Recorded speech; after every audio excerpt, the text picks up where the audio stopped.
Welcome to the Sarah Scoop Show. It's time to get the scoop with Sarah. Okay, hi, I'm Kristoffer Polaha. You might know me as an actor from shows like Life Unexpected or America's Prince or North Shore or Backstrom or the Hallmark Channel or Wonder Woman. But most recently, a new venture as an author. And my first book, Moments Like This, hit shelves March 9th.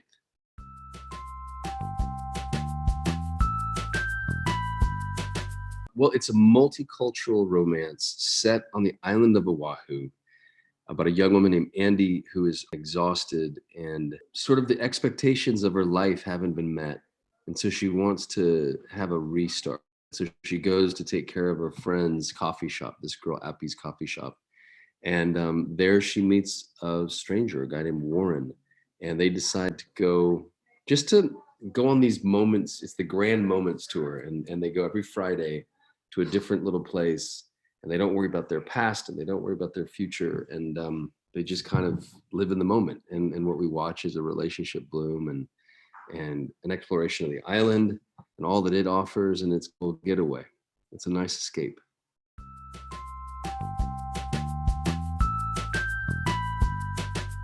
Well, I mean, I think it gave me a lot of fuel for fodder as far as I know the island. I know certain had experiences like the running rocks was like straight out of my life. Like that was something that I had done and had experienced firsthand. And so literally just see in my mind's eye, like being there again. And I mean, I have so many memories, like it's so turtles go upside down and wash their shells, the back of their shells on rocks, like a little turtle car wash. Or how the sun kind of reflected off of my, when you look down, you could see just forever into the Pacific Ocean, and you could see how the land just drops off to the right. But then when you look towards the beach, it's like a hill, and it just moves its way up to where the water meets, and it's just the most surreal thing. And so obviously it was like the best I was just trying to find the best way to describe that, being too wordy and too telly, right? Trying to show things. I wonder if Hallmark's not, yeah, some weird portal of like, if you're an actor on Hallmark and you play a writer, then all of a sudden you become a writer in your life, or like Meghan Markle married a prince. I mean, it's like you start wondering like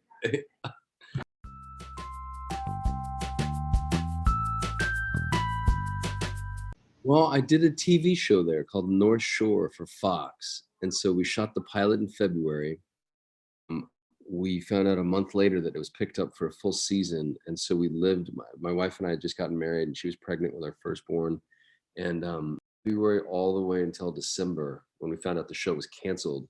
And then we moved back home. But my son was born in Hawaii. He was born at the Kapiolani Women's and Children's Hospital Street. And yeah, we just had a really amazing time living on the island, and we explored, like, literally we had community up on the North Shore that we became involved in, little church group that we were involved in on the sort of the South Shore. Brian and I had some friends that lived on the West Shore. I mean, it was just things where we just got to know the island really, really well. And then, yeah, I mean, to be able to write about it and to be able to go back there in my imagination was a real treat. I was bummed when it got canceled. Believed that it was going to be one of those shows that lasted for 5 years, and we were going to live there for a long, long time. And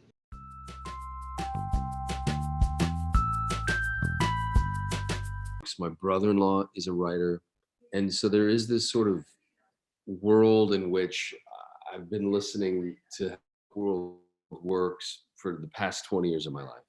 And the Hallmark audience is such a vigilant, ferociously loyal, that I always thought, well, wouldn't it be fun to like have a book? I mean, because Hallmark has an imprint and there's a bunch of, I mean, but turning that into reality, thinking about doing something and then actually doing something about it are a million miles apart.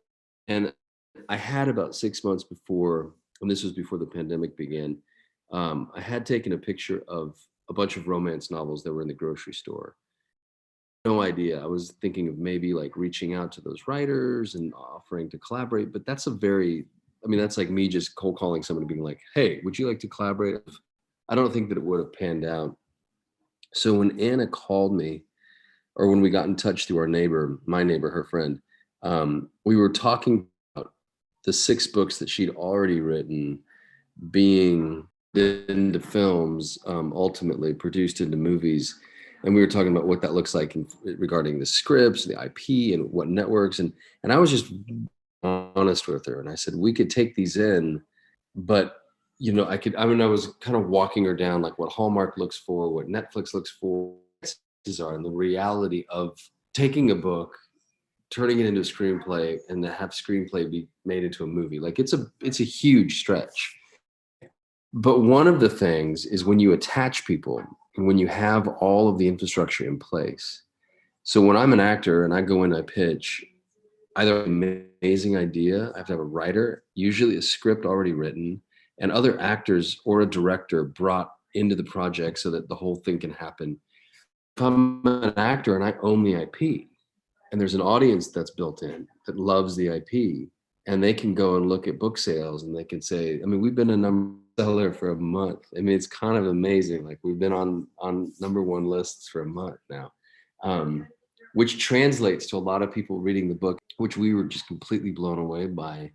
So now Anna and I can go in, we can hire a writer to write the screenplay, book to the screenplay. We can control that process. So we're basically creating a micro studio.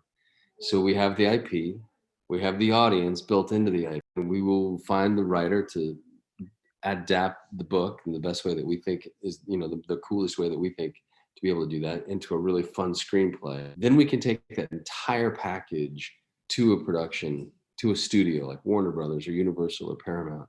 And then we're bringing like a big chunk that has an audience it's a really beautiful package that we're bringing. I think if your listeners are watching this or listening to this interview, like pitching a show like a student would be applying to college, you really have to like flesh out why do you guys want me, or why do you guys want my show idea? And I think a lot of times people pitch very casually, like they'll be like, hey, I got this girl, they're in a bar, this is what happens.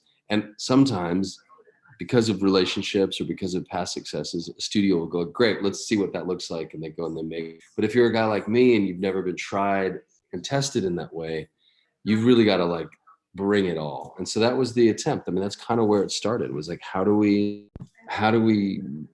make a pitch as bulletproof as possible, and creating the IP and having a story. And then the really helpful thing is that Anna and I just get along so well. And it's been just this really magical collaboration where it's been flawless and seamless and easy and fun. And we were able to turn a book around in less than 6 months, and we polished it up with each other. So she'd send me her stuff and I would send her my stuff. And then once all of it was cobbled together, she went and she kind of, made sense of the whole thing. And then I edited it and I did a pass, and then she did another pass, and then I did another pass.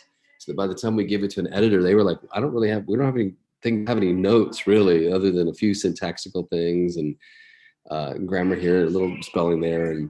But as far as story and structure, it was so sound because we, hitting it back and forth between each other.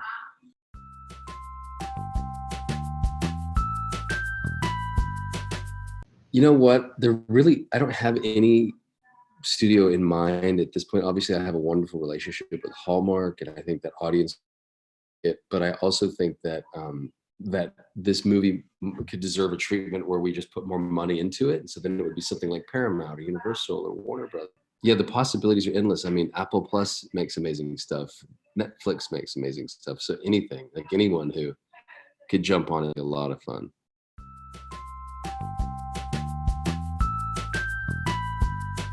It's funny. I just worked with a young lady, and again, so her name is Deechin Lockman, and she and I are in Jurassic World together.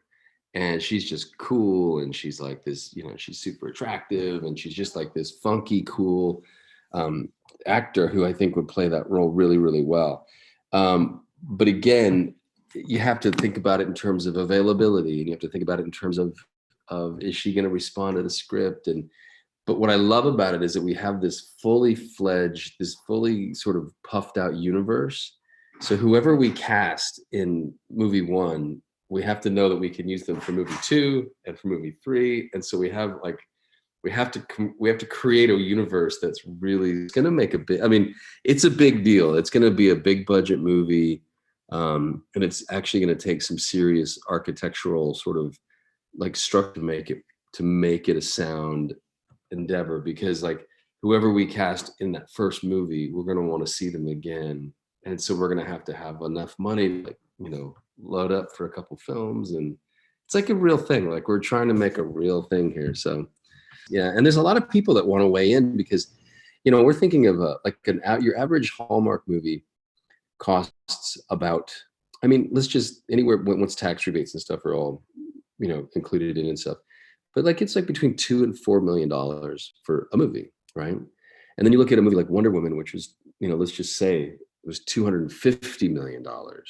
So then your average movie made between 10 and 50 million. Like there's a window there. So like I think if we were hitting the $10 million mark, so to get dollars to make a movie, that's a lot of money. And that means that some investor wants a little bit of insurance that they're going to be able to see that money back. That's how business works. If you spend 10 million, you want to hopefully see that plus, hopefully you double your money. But so the idea of thing, it's gonna be a real thing. Like it's very labor intensive.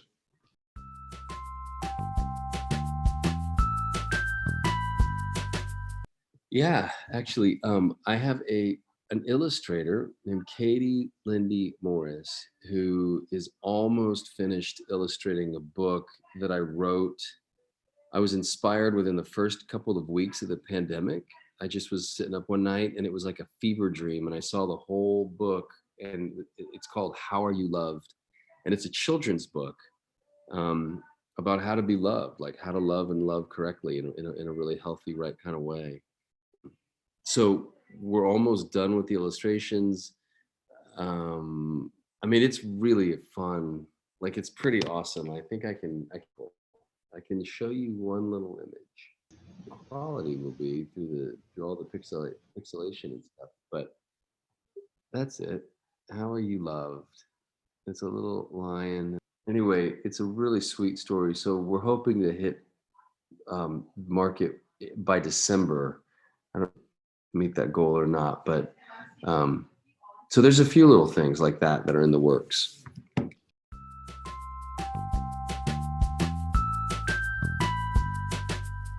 Yeah, it's a wild. I haven't stayed in touch with Meghan. The last we spoke, that her relationship with Harry was announced publicly, so that would have been like October of 2016 or something. And a wrap gift, a little book that I'd read and finished, and I just thanked her for it. And she wrote me back and she was like, "Hey, by the way, I got to change all my information. I'm about to bounce." So. And I'm excited though to see all of this stuff. I mean, it's kind of it's a little bittersweet. Like I think first it was a bit of a gilded cage where it seemed exciting, and now that we've seen the other end of it, where they've left, and there's all this. I mean, and it's hard because I filmed last year, and there's a lot of people who think that those two people are upsetting the pot, and that they're and then there's other people who, I mean, it's such a hard thing because everybody's weighing in. It depends on whose side you're on. But I'm 100% on Meghan's side. I think she's whip smart, a lot of amazing potential to do a lot of good in the world. And I hope that her and Harry and their kids, I hope that they have a really bright future. That I just feel like there's a lot of altruism there, and like his mom. I think they can do some really cool things with their platform. I would love to work with her again. So Meghan, if there's a project out there you got for me. Thank you for watching The Sarah Scoop Show. Head to sarahscoop.com for more.